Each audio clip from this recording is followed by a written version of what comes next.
Hello students, it's Vinod Manhas with chemistry classes. हमारे lecture का topic है significant figures. Now before going for the significant figures, let us know a little about the physical quantity. जैसा कि हम जानते हैं, physical quantity एक ऐसी क्वांटिटी है जिसको मेजर किया जा सकता है। A measurable quantity is called as physical quantity. Physical quantity के टू पार्ट्स होते हैं, एक नंबर पार्ट और एक unit part. For example, I write length of 7 centimetre, तो I will be saying length is a physical quantity और इसके दो पार्ट्स आ रहे हैं, 7 number part and the centimetre is your unit part. Unit part के बारे में हम ऑलरेडी बात कर चुके हैं, डिस्कशन हो चुकी है। आज हम बात करेंगे इस नंबर पार्ट के बारे में। नाउ लेट मी सपोज ये जो स्केल मुझे दिया गया है या जो मेरे पास है, इस स्केल पर 0 के बाद सीधे 1 मीटर की डिवीजन आ रही है, सेंटीमीटर की डिवीजन हैं। इस स्केल पर बीच में ये जो मिलीमीटर की डिवीजन हैं, लेट मी एज्यूम कि ये डिविजन्स नहीं है। और फिर मुझसे कहा जाता है कि इस लाइन सेगमेंट की लेंथ को मेजर कीजिए। So I will be measuring it रफली, it's going to be 7 centimetre. So I am writing here 7 centimetre. तो मैंने जब लेंथ को मेजर किया तो मेरे पास लेंथ आ रही है 7.0 सेंटीमीटर, क्योंकि डिविजन्स 0 के बाद आ रही है सीधे 1 सेंटीमीटर की, फिर 2 सेंटीमीटर की, 3 centimetre, likewise 4, 5, 6 and 7 centimetre. But अगर मैं ध्यान से देखूं तो इस स्केल पर तो डिविजन्स हैं, और लेट मी सपोज मुझे स्केल वही दिया गया है जिस पर कि ये डिविजन्स हैं। Then I am asked to measure the length. तो जब मैं लेंथ को मेजर करूंगा तो मैं देखूंगा कि length is actually 7.1 centimetre. That is, it is not 7.0 centimetre, it is 7.1 centimetre. और मुझे क्यों पता चला कि ये 7.1 सेंटीमीटर है? क्योंकि स्केल पर जो डिविजन्स दी गई हैं, इन डिविजन्स का जो स्केल है वो बहुत छोटा है, दैट इज मिलीमीटर में है। लेकिन अगर यही सेंटीमीटर में होता तो मैं 7.0 सेंटीमीटर ही बता पाता, क्योंकि length of the line segment is lying between 7 and 8 centimeter. Likewise, at present I am looking that it is going to lie between 7.1 and 7.2 centimeter. Let me suppose इससे भी छोटा स्केल मुझे दे दिया जाता है, तो मैं क्या नोटिस करूंगा कि 7.13 सेंटीमीटर लेंथ आती है। उससे भी छोटा दे दिया जाता है, तो ऑब्वियसली जैसे जैसे स्केल पर डिविजन्स छोटी होती जाएंगी, वैसे वैसे हमारी मेजरमेंट का, लेंथ की मेजरमेंट की जो एक्यूरेसी है वो बढ़ती जाएगी। So there is an increase in accuracy level with smaller divisions on the scale. That means अगर किसी भी फिजिकल क्वांटिटी को हम मेजर करना चाहते हैं, तो फिजिकल क्वांटिटी को मेजर करने के लिए हमारे द्वारा यूज किया गया स्केल अगर बहुत ही माइन्यूट रीडिंग्स भी ले सकता है तो एक्यूरेसी का लेवल हाई हो जाएगा, और अगर वो ऐसा नहीं कर सकता है तो एक्यूरेसी का लेवल लो हो जाएगा। But one thing which I am noticing here, कि जब मैंने स्केल यूज किया था सेंटीमीटर का तो लेंथ आ रही थी 7.0 सेंटीमीटर, और जब मैंने मिलीमीटर का यूज किया तो लेंथ आ गई 7.1 सेंटीमीटर, इंडिकेटिंग मी कि जो लास्ट में मैंने डिजिट लिखी है, इस डिजिट के बारे में डाउट है कि वेदर इट इज 7.0 है या फिर 7.11 है। मतलब ये डिवीजन 0 है या 1 है, इसके बारे में हमें लेकर डाउट था, हमारे पास डाउट था। बट जब हमने डिविजन्स, छोटे डिविजन्स वाला स्केल यूज किया तो हमारी लेंथ आई 7.1 सेंटीमीटर। बट अभी भी मुझे डाउट है, क्योंकि अगर इससे भी छोटी डिविजन्स ली जाए तो हो सकता है कि लेंथ यहां से देखी जाए तो 7.10 आ रही है, और अब मैंने मेजर करके देखी तो 7.13 सेंटीमीटर आ रही है। That means there was a doubt in the last digit written here. Now I am coming to the definition. The definition of significant figures: the digits of a number, the digits of a number that are known with certainty, वो जो certainty से मालूम है, and the doubtful one, और वो जो last में लिखा जाता है जिसके बारे में हमारा एक्यूरेसी का लेवल बहुत लो होता है, जिसके बारे में हम ज्यादा एक्यूरेट नहीं होते हैं, are called as significant figures. That means किसी भी नंबर की वो सारी डिजिट्स जिनके बारे में हमारी एक्यूरेसी का लेवल बहुत हाई है, और लास्ट वाली डिजिट जिसके बारे में हमारी एक्यूरेसी का लेवल बहुत लो है, इन सभी को मिलाकर बन जाते हैं significant figures. So first of all which we need to remember is कि significant figures are associated with the measurements of physical quantities. physical quantity की measurement के साथ जुड़े हैं। For example, अगर मैं आपसे कहता हूं कि कोई मैंने mass measure किया and the mass is 12.387 kg, तो 1 2 3 8 ये आपकी आती हैं certain digits, but the last digit is uncertain one. Because I myself doesn't know whether it's going to be 7, 6 और 8।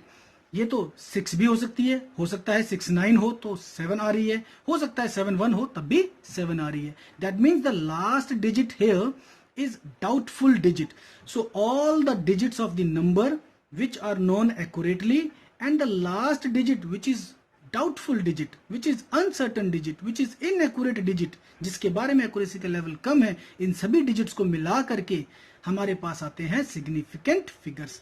Now there are some rules to determine significant figures.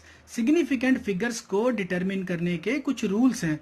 The rule number 1 is that the non zero digits are always significant. जितने भी non zero digits हैं, now we are having only 10 digits with us, उनमें से एक digit है 0 और बाकी के हैं 1 2 3 4 5 6 7 8 and 9।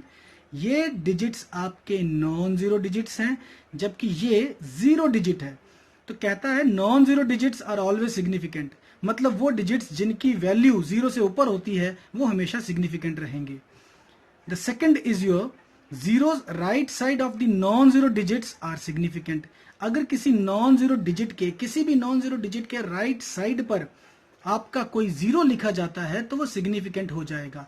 For example, I am taking an example here, let me suppose my number is 7.90, तो आई विल बी सेइंग 7, क्योंकि नॉन जीरो है, first rule non zero digits are significant, तो 7 आपका सिग्निफिकेंट है, 9 भी सिग्निफिकेंट है, 0 भी सिग्निफिकेंट है, because it is doubtful digit. Significant figure की डेफिनेशन है कि all the digits which are known accurately and the doubtful one। तो इसका मतलब ये है कि ये जो मैंने 7.90 लिखा है, इस 7.90 में 7 9 तो आपके सिग्निफिकेंट है ही, because they are non zero, तो 0 भी आपका सिग्निफिकेंट है because it is doubtful digit. So all these 3 are significant and the answer is 3। For example, मुझे दिया जाता है 18.500 और मुझसे कहा जाता है कि पता लगाइए इसमें कितने सिग्निफिकेंट फिगर्स हैं। तो I will be saying that 1 is significant क्योंकि नॉन जीरो है, 8 भी सिग्निफिकेंट है, 5 भी सिग्निफिकेंट है। लास्ट में लिखा गया 0 भी सिग्निफिकेंट होगा। लास्ट में लिखा गया 0 सिग्निफिकेंट इसलिए है क्योंकि ये डाउटफुल है। अब ये भी सिग्निफिकेंट है, ये भी सिग्निफिकेंट है, तो इट इज मच ऑब्वियस कि सिग्निफिकेंट्स के बीच में जो 0 आएगा वो भी सिग्निफिकेंट होगा। अदरवाइज रूल तो आपका है ही कि भाई नॉन जीरो डिजिट्स के राइट साइड में जो भी आपके जीरोस लिखे जाएंगे वो सब सिग्निफिकेंट होंगे। But the basic idea is कि भाई अगर ये डाउटफुल जो डिजिट आपकी ये सिग्निफिकेंट है, नॉन जीरो सिग्निफिकेंट है, तो उसके बीच में आने वाले जितने भी जीरोस होंगे वो सब सिग्निफिकेंट होंगे। Else you remember the rule is right side पर जितने भी आपके जीरोस होंगे वो सब सिग्निफिकेंट है। The next rule is zeros between non zero digits are significant. अगर नॉन जीरो डिजिट्स के बीच में आपका कोई जीरो आ जाता है तो वो सिग्निफिकेंट होगा। फॉर एग्जाम्पल 13.709 137 ये आपके नॉन जीरो हैं, सिग्निफिकेंट होंगे। 9 भी सिग्निफिकेंट होगा क्योंकि ये भी नॉन जीरो है। But the zero is lying between 2 significant figures, तो ऑब्वियसली ये भी आपका सिग्निफिकेंट होगा। दैट मीन्स इस केस में आएंगे 5 significant figures. The zero that lies between non zero digits, क्योंकि नॉन जीरो खुद सिग्निफिकेंट है तो सिग्निफिकेंट्स के बीच में जितने भी जीरोस आएंगे वो भी सिग्निफिकेंट ही होंगे। Then zeros left side of the non zero digit are not significant.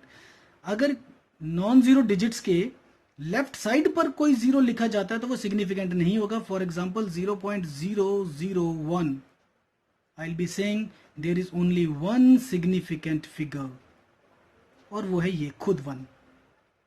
This 1 is non zero, तो ये आपका सिग्निफिकेंट है। बाकी ये जीरो आपके नॉन सिग्निफिकेंट हैं। बहुत आसान सी बात है कि ये नॉन सिग्निफिकेंट क्यों है, क्योंकि ये जो आपका जीरो है ये तो लिखा है लेफ्ट साइड पे, इसको लिखे ना लिखे कोई फर्क नहीं पड़ता है। हाँ, इन जीरोस के कारण फर्क पड़ता है, but these zeros are indicating only the place value in place value system. Otherwise ये जीरोज भी आपके सिग्निफिकेंट हो जाते, बट ये जीरो सिग्निफिकेंट नहीं है क्योंकि ये सिर्फ प्लेस वैल्यू को बता रहे हैं कि 1 is present at the 1000th place. So this one is the only significant figure in this number. ऐसे ही अगर मैं लिखता हूं 0.00805, तो आई विल बी सेइंग कि ये 3 जीरोस क्योंकि लेफ्ट साइड में लिखे गए हैं ये आपके नॉन सिग्निफिकेंट हैं, जबकि 8 सिग्निफिकेंट है, 5 भी सिग्निफिकेंट है और इनके बीच में लिखा गया ये 0 भी सिग्निफिकेंट है. So 3 significant figure. On a whole अगर हम बात करें तो ये एक सिंपल सी बात है कि सिर्फ वही जीरो नॉन सिग्निफिकेंट होंगे जो लेफ्ट साइड में लिखे जाएंगे. अदरवाइज चाहे जीरो राइट साइड में लिखा गया है, चाहे जीरो आपका in between two non zero digits है, वो सब आपके जीरो सिग्निफिकेंट रहेंगे.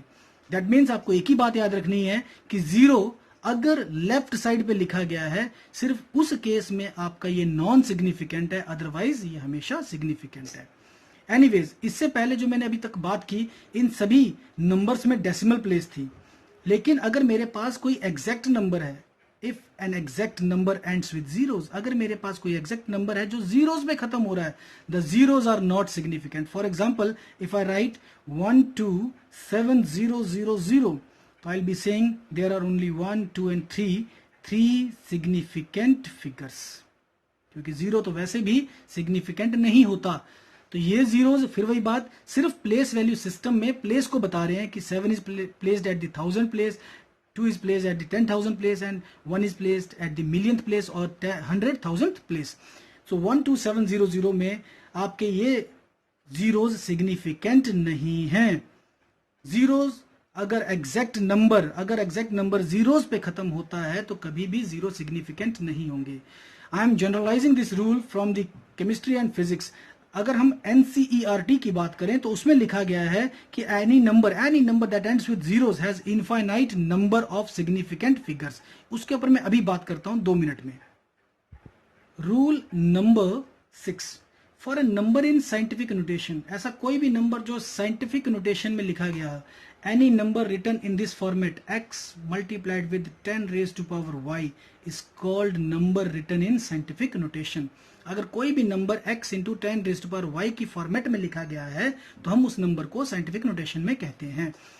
बहुत बड़े नंबर या बहुत छोटे नंबर्स को अक्सर साइंटिफिक नोटेशन में लिखा जाता है. तो कहता क्या है कि for a number written in scientific notation the term having 10 raised to power y is not considered to find significant figures. मतलब इस टर्म को हमने सिग्निफिकेंट फिगर्स को काउंट करते वक्त, नोटिस करते वक्त, डिटरमिन करते वक्त कंसीडर नहीं करना है इस टर्म को जिसमें 10 की पावर आती है. So we are left with only this. For example अगर मेरे पास नंबर है 6.022 into 10 raised to power 23 which is Avogadro's number, तो 10 या उसकी पावर को हम कंसीडर नहीं करेंगे इस रूल के अकॉर्डिंगली. तो I will be having only 4 significant figures. So this is what I was trying to say. So these are all the rules. 6 rules हैं, आपको ये याद रखने हैं to determine the significant figures in a given number. Now in the last rule when I was saying कि for example मेरे पास कोई भी नंबर है, let me suppose the number is changing, I am changing the number 72800. मैंने कहा कि अगर हम फिजिक्स और केमिस्ट्री को कंबाइन करके बात करें तो कहेंगे कि 3 सिग्निफिकेंट फिगर्स हैं, लेकिन आपकी जो एनसीईआरटी की बुक है उसमें लिखा गया है कि इसमें infinite number of significant figures है. वो क्यों लिखता है? Because this number can be written as 7.28 into 10 raised to power 4. It can also be written as 7.280 into 10 raised to power 4. It can be written as 7.2800 into 10 raised to power 4 and so on. So क्योंकि इस number को हम किसी भी format में लिख सकते हैं, we can write that it contains infinite number of significant figures. So here I am having few questions with me just to solve. Determine the number of significant figures in the following cases. In cases में कितने significant figures हैं? सो in the first case 1.20, क्योंकि 1 non zero है, 2 भी non zero है और 0 आपका right side पे आता है, तो I will be saying there are 3 significant figures. 23.090, 2, 3 and 9 ये तो आपके सिग्निफिकेंट हैं ही. 0 ये वाला भी सिग्निफिकेंट है क्योंकि राइट साइड पे है, ये वाला 0 भी सिग्निफिकेंट है क्योंकि ये in between non zero digits हैं. तो हमारे पास आ गए 5 सिग्निफिकेंट फिगर्स. रूल नंबर 1 और 2 को कंबाइन कर रहा है। 1 क्या कहता है कि राइट साइड का जीरो सिग्निफिकेंट है, सेकंड क्या कहता है कि वो जीरो जो नॉन जीरोस के बीच में आएगा वो भी सिग्निफिकेंट होगा। तो ये दोनों जीरो सिग्निफिकेंट है, आपके पास आगे टोटल 1 2 3 4 5 सिग्निफिकेंट फिगर्स। जब हम बात करते हैं नेक्स्ट नंबर की, तो इसमें सिर्फ एक ही सिग्निफिकेंट फिगर है, रीजन बीइंग कि ये जीरोस आपके लेफ्ट साइड पे हैं और रूल नंबर 3 के अकॉर्डिंगली लेफ्ट साइड पर आपके जितने भी जीरोस होते हैं वो कंसीडर नहीं किए जाते हैं, उन्हें हम सिग्निफिकेंट नहीं मानते। Then your next question next is your 0.05050। So ये दोनों जीरो सिग्निफिकेंट नहीं है क्योंकि लेफ्ट साइड पे हैं, जबकि ये जीरो सिग्निफिकेंट है क्योंकि in between non zero digits है। ये जीरो भी सिग्निफिकेंट है क्योंकि ये राइट साइड पर है। तो टोटल आ गए आपके 4 significant figures. The next number is your number in scientific notation. So I'll be saying 2.130 को ही देखना है, पावर और 10 को तो हमने देखना नहीं है। So I'll be having 2.130. The zero is significant क्योंकि right side पे है। तो once again I'll be having 4 significant figures. 93.00 the next part. 93.00 में भी आपके 4 सिग्निफिकेंट फिगर्स हैं क्योंकि इसमें भी 93 के बाद ये जो दोनों जीरोज हैं राइट साइड पे लिखे गए हैं। देन 251000, अगर मैं फिजिक्स के अकॉर्डिंगली चलूं तो I will be saying 3 significant figures, और अगर मैं आपकी एनसीईआरटी की बुक के अकॉर्डिंगली चलूं तो it will be having infinite number of significant figures. Then is it 251000 meter. Now the unit is written here. If the unit is written here, तब ये zeros आपके significant माने जाएंगे. That means there is a rule जो कहता है कि अगर कोई एग्जैक्ट नंबर जीरोस पे खत्म होता है लेकिन उसमें यूनिट भी है, that means the number is associated with a measurement. But when you say 251000, तो ये नंबर जो है, जो मैं 7th पार्ट की बात कर रहा हूं, ये नंबर किसी भी मेजरमेंट के साथ एसोसिएटेड है या नहीं है क्लियर नहीं हो रहा है, but this number is definitely associated with A measurement, और मेजरमेंट के साथ ही आपके रिलेटेड है significant figures. So I will be saying 251, ये तीनों आपके सिग्निफिकेंट है और ये जीरोस भी सिग्निफिकेंट है, क्योंकि जब भी कभी मेजरमेंट की बात आएगी तो लास्ट में लिखा गया डिजिट हमेशा डाउटफुल हो जाता है. दैट मीन्स ऑल दीज 251 तो नॉन जीरो होने के कारण सिग्निफिकेंट है और all these zeros are also significant. So we are having 6 significant figures. Then comes your rounding off. Rounding off. The rule number 1, if the digit following the last digit to be retained is less than 5, the last digit is left unchanged. इसका मतलब क्या है? Let me take an example. 19.325 कहता है if the digit following the last digit to be retained, I want to retain this digit, but the digit following this last digit, जिसको retain करना है उस डिजिट, उस लास्ट डिजिट के बाद की जो डिजिट है लेस देन 5 है, मतलब मैं यहां पर 3 लिख देता हूं because I am taking the case less than 5. सो 19.323 में क्योंकि ये 3 आपका लेस देन 5 है, the last digit will remain unchange. That means will be having 19.32. जिस डिजिट तक आपको राउंड ऑफ करना है, अगर उस डिजिट के आगे लिखा गया डिजिट 5 से कम है तो ये डिजिट अनचेंज्ड रहेगा. And in next case if 19.323 की बजाय मैं 327 लिख लूं, मतलब मोर देन 5 कर दूं, तो ये कहता है the last digit retained is increased by 1. जिस डिजिट को आपने रिटेन करना था उसको इंक्रीज कर दो बाय 1, दैट मीन्स 19.33. इन दोनों केसेस में तो कोई ट्रबल है नहीं. The only trouble which we can face is this one. कहता है कि अगर जिस नंबर को आपने राउंड ऑफ करना है, the digit following the last digit to be retained, आप रिटेन करना चाहते हो इस 2 को, या 19.33 लिख करके आप रिटेन करना चाहते हो 3 को. So you want to retain either 2 here और 3 हेयर. कहता है कि the digit following the last digit to be retained is equal to 5. अगर ये जिस डिजिट को आपने रिटेन करना है उसके आगे लिखा गया डिजिट 5 है, the last digit is left unchanged. The last digit is left unchanged if it is even. अगर वो इवन है तो अनचेंज रहेगा, that means 19.32, and is increased by 1 if it is odd. और अगर ये ऑड है जिस डिजिट पर आपने राउंड ऑफ करना है उसके आगे अगर 5 लिखा है और ये डिजिट आपका ऑड है तो you have to increase it by 1, that is 19.34. So this is the case of rounding off. You have to take utmost care. इन दोनों केसेस में तो आपको परेशानी नहीं आएगी. परेशानी अगर कहीं आ सकती है तो वो ये केस है. बट यहां पर भी आपको क्या याद रखना है कि जिस डिजिट पे राउंड ऑफ करना है अगर वो ऑड है उसके आगे 5 लिखा है तो इसको इवन कर दो, और अगर इवन है तो इवन को इवन ही रहने दो, मतलब इंक्रीज मत करो. इस केस में इंक्रीज करना है ऑड को इवन करके. इस केस में इंक्रीज करने की जरूरत नहीं है because it is already even. Mathematical operations involving significant figures.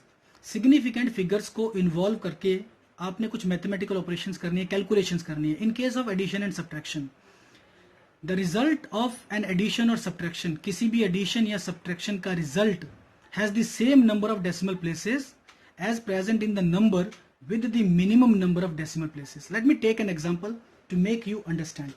For example, I am asked to add 113.5 and 26.964. मुझे इन दोनों को ऐड करने के लिए कहा जाता है. So I'll be adding like this: 113.5, 26.964. Add करने पे ये 4, 6, 14, 4, 0. So 140.464 is the answer. 140.464 is the answer. But कहता क्या है कि एडिशन का जो रिजल्ट है, द रिजल्ट ऑफ एडिशन और subtraction, even in the case of subtraction also, the result must have the same number of decimal places as present in the number with least decimal places. इन दोनों में से जिनको हमने add किया है, इन दोनों में से 113.5 के पास सिर्फ एक ही डेसिमल प्लेस है, only one decimal place, जबकि इसके पास 3 decimal place है. The answer must contain only 1 decimal place. So the answer is going to be 140.5 because 4, 6 round of करके मैंने कर दिया इसको 5. Even in the case of subtraction, अगर सब्ट्रैक्शन है तब भी यही रूल फॉलो किया जाएगा, जिसमें कि हम ये देखेंगे कि जिन दो नंबर्स को, लेट मी सपोज इन्हीं को आपने सब्ट्रैक्ट भी करना है.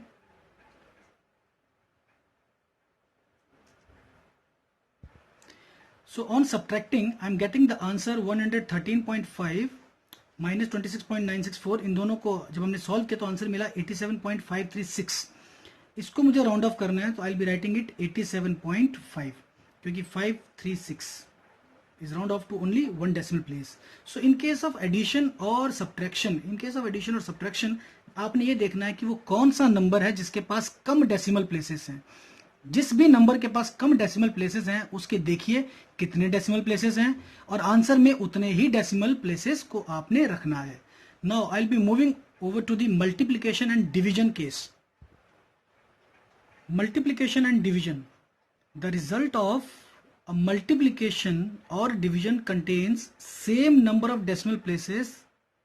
Just sorry for the mistake, it is not same number of decimal places, it's the same number of significant figures. So I'll say the result of a multiplication or division contains same number of significant figures as are present in the least precise term.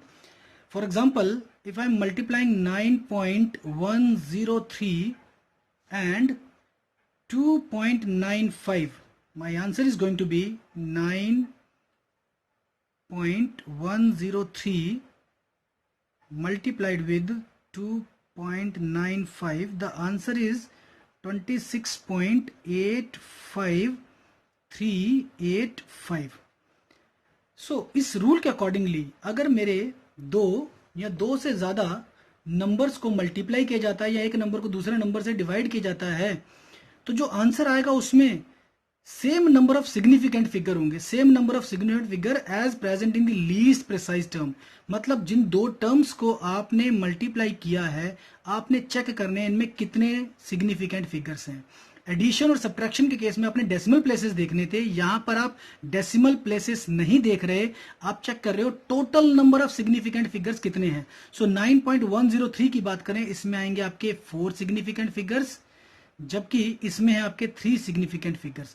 सो जिसमें significant figures कम है वो least precise term है। तो least precise term 2.95 में जितने भी significant figures हैं, आपके आंसर में भी उतने ही सिग्निफिकेंट फिगर्स होंगे। That means 2 and 6 I cannot avoid it. तो 26 तो रहेगा 85385 मैंने इसको कन्वर्ट कर दिया 9 में। So I am having the answer 26.9।